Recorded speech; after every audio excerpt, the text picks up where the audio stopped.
Over the weekend, the leaders of the group of 7 countries will gather at a summit held in the English county of Cornwall.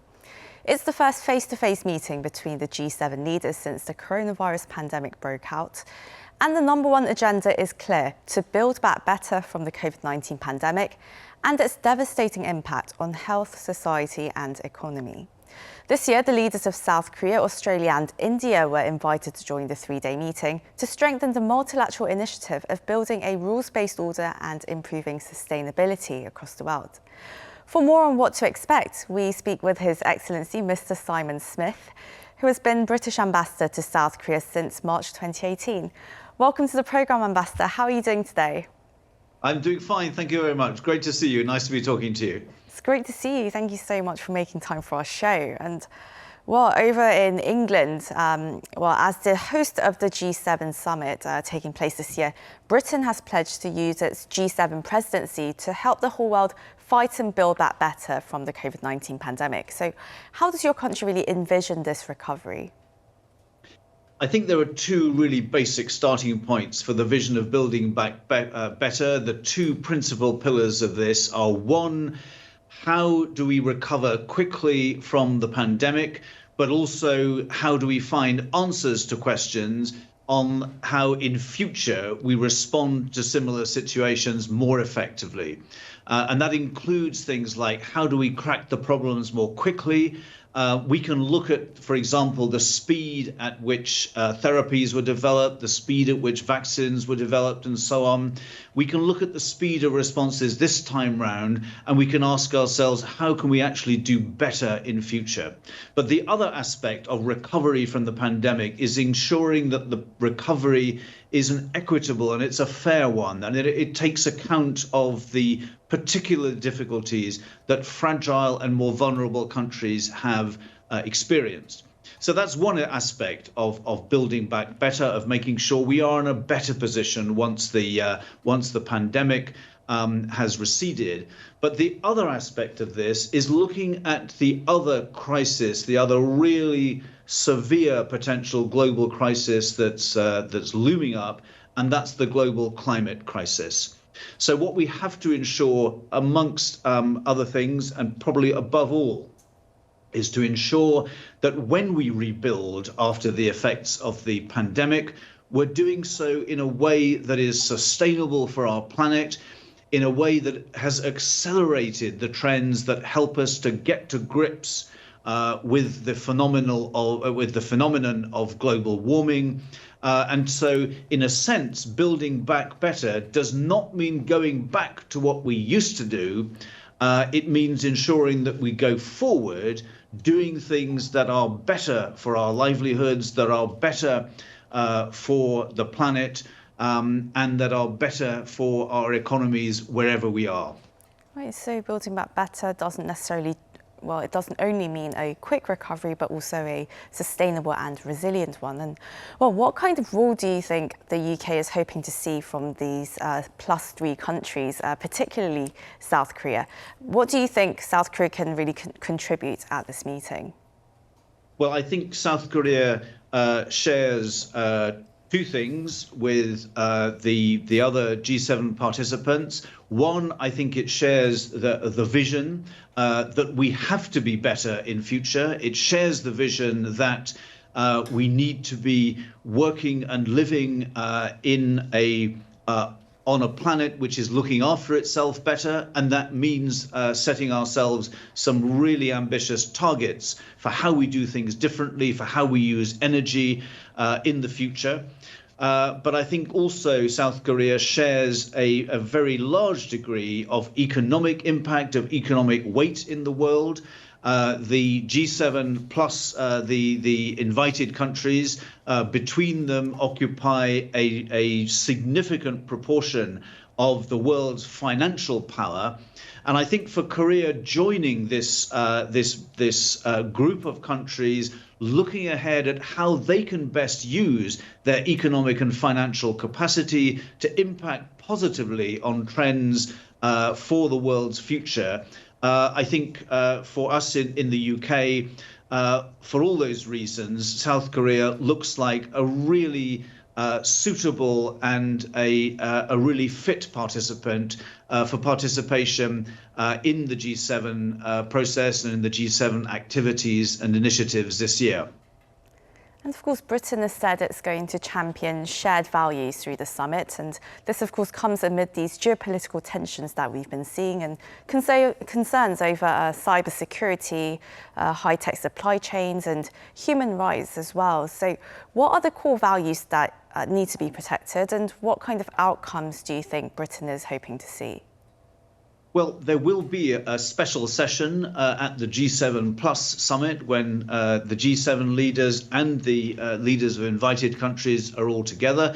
So I think there are a whole range of shared visions that we have for how the world works best, how countries interact with each other most effectively, and how they do that for the well-being and the livelihoods and the economic benefits, not only of their own citizens, but looking across the world, how we work together to ensure that these practices and these principles of openness are working as successfully as they can to promote opportunities around the world, to identify opportunities for our businesses, but also to make sure that the needs of fragile and vulnerable countries are properly addressed, and that countries with economic capability, financial capacity, are finding effective and mutually beneficial ways of making sure that that capacity is put at the disposal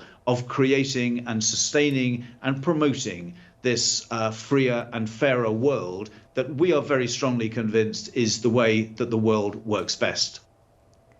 Well, in order to build back better, build back to this value-based world, it seems that cooperation in both trade and security is going to be made more exclusively between trusted partners. What are some key areas you see South Korea and Britain cooperating on? Are there any particular technologies or industries? I think I'd take as my starting point, again, I talked a little bit already about climate change and the very challenging agenda that gives us of making sure that there is this fundamental transition from the energies that sustained our economies in the 20th century to the kind of energy that we will need to ensure that we're operating in a sustainable environment in the future. So that energy transition is full of challenges, but it's also full of immense new opportunities in terms of the technologies that are going to be increasingly applied, looking at a whole range of renewable energy technologies, like how we make the best of offshore wind energy, also how we look at exploiting exploiting battery power in the process of turning our automotive industry from one that consumes fossil fuels into one that runs without using fossil fuels and without making emissions at all. So the whole range of automotive technologies, I think, is an area where both British and Korean industrialists and researchers are looking way ahead into the future and creating opportunities where they can work together. I think the whole area of artificial intelligence is another one where I see examples of real strengths and innovation in Korea and in the UK on a very regular basis. So hopefully we'll see our two countries come together and bring forth more and more innovation to really build back better. And well, South Korea last month held the Partnership for Green Growth and the Global Goals 2030 Summit. And this event was seen as a stepping stone for the upcoming COP26 summit in Glasgow this year. What do you make of South Korea's climate commitments, and what are the chances of it potentially hosting the UN climate conference in 2023? Well, I think that we were hugely encouraged when we saw that in October last year, President Moon announced that Korea would set itself a 2050 net zero target. And I think that what we've seen since that is also the way in which both the administration in Korea, but also local governments, we've seen businesses play a role, and we've seen there's been a great feeling of added momentum that the 2050 announcement in Korea has brought to the climate agenda. Of course, we all need to go further. So the UK, for example, has already set out a plan to reduce its emissions by 68% by 2030. And we'd very much like to hear what the Korean steps are going to be to make sure that they too accelerate their progress along the path to the 2050 net zero. I think that Korea, of course, is a very credible candidate to host the COP28 conference in 2023. That, of course, is not a decision for particular countries to make. That's a decision that lies within the UN system. But I've heard already some really enthusiastic visions in Korea from potential hosts of COP28 in 2023. And as I say, I think that Korea could be a really strong, could make a very strong showing as the host of that conference. And you've been actively supporting local efforts here to really pursue these carbon neutrality goals. And well, how has the British Embassy in Seoul been working with South Korean firms and organisations to really push for green growth and net zero goals? Well, I think a lot of the work that we've been doing, and I do a lot of presentations and speaking to Korean corporates. And a lot of what we've been doing is to explain and expand on the background to a whole range of schemes which actually guide companies through what they can do to adapt quickly to a carbon neutral way of operation, but also ensure that their route to carbon neutrality is one that goes via some really kind of scientifically verifiable and certifiable actions. And so you have schemes like the EV100, the commitment where companies will commit to ensuring that all their use of transport has a pathway towards being emission free. You have the RE100 scheme, which is where helps companies set out a very detailed path to ensuring that they're accelerating their transition. We adopt certain standards which will tell the whole world that is exactly what we're doing, that there's no doubt about whether we're just issuing sort of empty propaganda to say, yes, we believe in a green future. No, what we're doing is we're doing very specific, scientifically based actions which can be verified as such. And that enables us to convince customers, consumers, shareholders that we're doing the right thing and we're doing it at the right pace. Well, you've not only been working with companies here in South Korea, trying to convince them to transform the way they do their business, but you've also been collaborating with K-pop girl band Blackpink to the great envy of many K-pop fans around the world, I'm sure. So how was that collaboration, and how do you see the potential of K-pop and K-culture in advancing South Korea's soft power?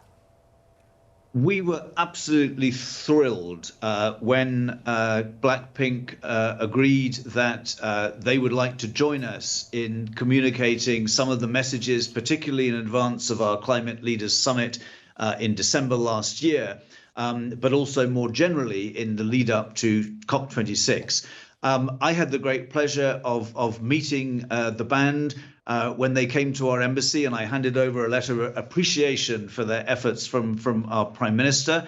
It was absolutely terrific to feel the kind of enthusiasm that they have for having the opportunity of playing a part in communicating this message, on the message that we need to speed up our action on climate change in order to have a livable planet in the future. But it was also just really, it was really kind of inspiring and encouraging to hear how enthusiastically they bought into that message, but also to know just what power they have to communicate that message on such a widespread basis. And when we saw how they were able to get that message about COP26, politics, about getting a grip on the rise in temperature, that they were able to get that message across to tens of millions of their fans. But I think in more general terms as well, your question about the sort of projecting power of Korean culture, I think we continue to see that that's something which is really kind of waking people up around the world.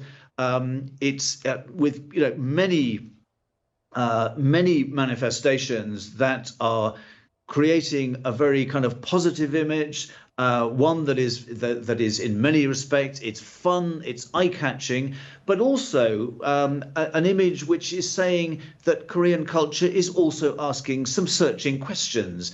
I think we've seen that particularly from the success that the Korean film industry has had in the last couple of years or so. Korea is producing a cultural product that is at the same time it's fun, it's eye-catching, it's enjoyable, but also that some thought-provoking questions are being asked.